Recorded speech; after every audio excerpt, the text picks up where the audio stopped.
अभिप्राय।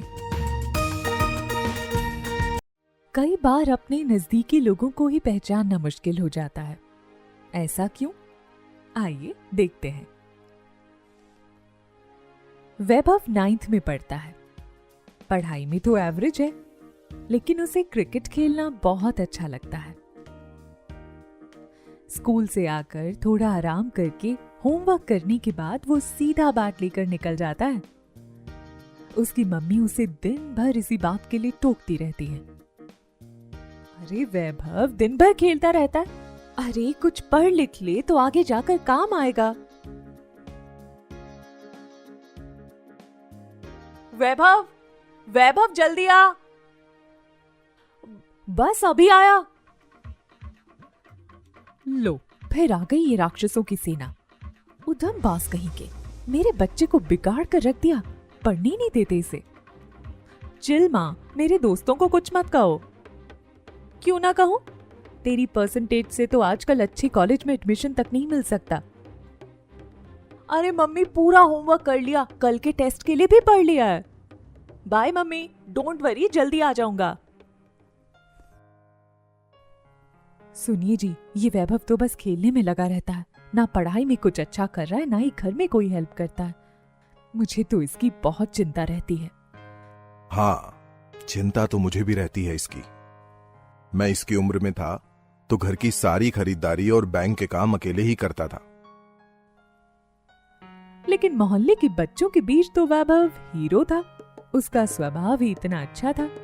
सब बच्चे उसी की टीम में रहना चाहते थे। वो इतना अच्छा क्रिकेट जो खेलता था। मम्मी, साइन कर दीजिए। बस 68%। मैं नहीं करती इस पर साइन। जा तेरे पापा से करवा। वैभव डरते डरते मार्कशीट लेकर पापा के पास गया। मार्कशीट देखते ही पापा जरा उदास हो गए। उन्होंने साइन तो कर दिया, लेकिन कहा, बेटा पढ़ाई पर थोड़ा ध्यान दो। अरे वैभव, आज तो बहुत देर हो रही है, जरा पास की दुकान से आधा किलो भिंडी तो ले आ। वैभव भिंडी लेकर आता है। उसकी मम्मी देखते ही कहती है, अरे ये भी कोई भिंडी है? कितनी पकी हुई है, आधी तो फेंकनी पड़ेगी। इससे अच्छा तो मैं खुद जाकर ले आती। बेटा ये बैंक में जमा करवा देना। अरे रहने दो जी, ये कोई ना कोई गड़बड़ कराएगा। अच्छा होगा अगर आप ही ऑफिस जाते हुए जमा करवा दें। बेचारे वैभव का मुंह लटक गया। उसने धीरे से कहा, ठीक है, फिर मैं खेलने जा रहा हूं। एक सुबह वैभव के मम्मी पापा बाहर वॉक करने निकले। इतने में पड़ोस के दयाल जी और उनकी पत्नी मिल गए। कैसे हैं शर्मा जी? अच्छे हैं जी। बातों बातों में दयाल जी ने कहा, शर्मा जी, आपका वैभव तो बड़ा ही समझदार है और हेल्पफुल नेचर का है। किसी भी काम के लिए कभी मना नहीं करता।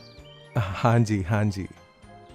हाँ जी, मेरे लिए तो कितनी बार आसपास की दुकानों से सामान ले आता है। अच्छा? उसमें सूझबूझ भी बहुत है। एक बार हमारे घर के ताले की चाबी खो गई थी। उसने प्लास और तार से कुछ ही देर में खोल दिया। सच में? एक दिन हमारी नन्ही पोती पिंकी रोड पर निकल गई थी। हमें पता नहीं था। वो तो अच्छा हुआ वैभव ने उसे देखा तो उसे वापस घर ले आया, वरना न जाने क्या हो जाता। वैभव के मम्मी पापा तो हैरान होकर उनकी बातें सुन रहे थे। बहुत लकी हैं आप शर्मा जी, आपको ऐसा होनहार बेटा मिला। हाँ जी, वो तो है। बहुत होशियार है हमारा वैभव। ओके बाय, फिर मिलते हैं। Bye bye. दयाल जी तो चले गए, पर वैभव के मम्मी पापा वहीं गार्डन में गहरी सोच में बैठे थे। अरे दयाल जी तो वैभव की कितनी तारीफ कर रहे थे। हम ही है कि हमें अपने बेटे की कदर नहीं है।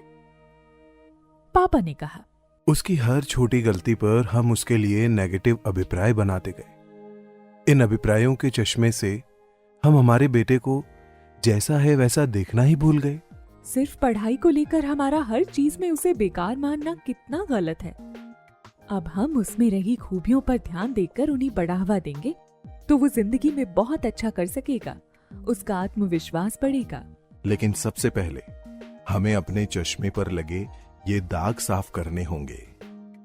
कई बार छोटी छोटी चीजों को लेकर हम अपने नजदीकी लोगों के लिए इतने गाढ़ अभिप्राय बना लेते हैं कि अभिप्रायों के उस चश्मे से हम उन्हें जैसा है वैसा देख ही नहीं पाते।